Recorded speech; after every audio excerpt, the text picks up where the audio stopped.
Hello students, let's read the question. Which of the following is not involve in Calvin cycle? इनमें से कौन Calvin cycle में involve नहीं है, ये हमसे पूछा है। तो देखिए, केल्विन साइकिल जिसको हम केल्विन साइकिल को हम C3 साइकिल भी कहते हैं, ठीक है, इसको हम C3 साइकिल भी कहते हैं, क्योंकि इसका जो फर्स्ट प्रोडक्ट होता है, जो फर्स्ट प्रोडक्ट होता है उसको वो कौन सा होता है, वो 3 कार्बन का होता है, इसलिए इसे हम C3 साइकिल बोलते हैं। ठीक है, C3 साइकिल जो है इसमें कौन सा इन्वॉल्व नहीं है वो हमसे पूछा है। तो देखिए, सबसे पहली बात करते हैं, केल्विन साइकिल के 3 मेन जो है वो स्टेप्स होते हैं। सबसे पहला होता है कार्बोक्सिलेशन, उसके बाद आती है बारी किसकी, रिडक्शन, एंड देन फाइनली जो है रीजनरेशन।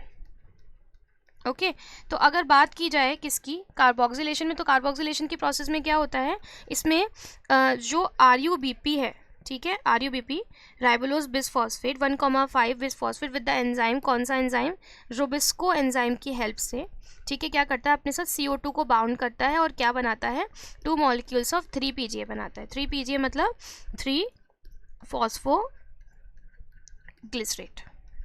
ओके तो 3 फॉस्फोग्लिसरेट तो केल्विन साइकिल का पार्ट होता है, तो ये तो इसका आंसर नहीं हो सकता।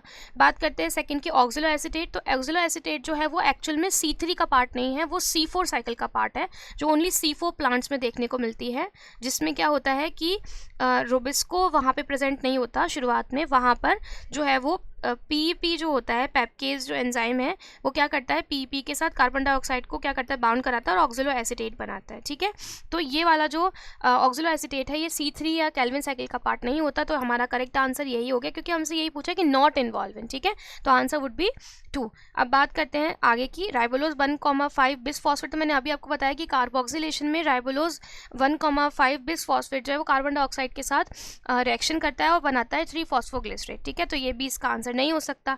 उसके बाद ट्रायोस फॉस्फेट, तो देखिए रिडक्शन की प्रोसेस में क्या हो रहा है, ये 3 फॉस्फोग्लिसरेट जो है with the help of ATP plus NADPH, इसकी हेल्प से क्या कर रहा है, ये बना रहा है ट्रायोस फॉस्फेट। ठीक है, जो आगे जाके सुक्रोज में क्या हो जाएंगे, स्टोर हो जाएंगे। ठीक है, तो ये ट्रायोफॉस्फेट भी C3 या केल्विन साइकिल का पार्ट होता है, तो ये भी इसका आंसर नहीं हो सकता। तो करेक्ट आंसर क्या है, correct answer would be 2। Oxaloacetate is not the part of Calvin cycle, ये not involve in Calvin cycle.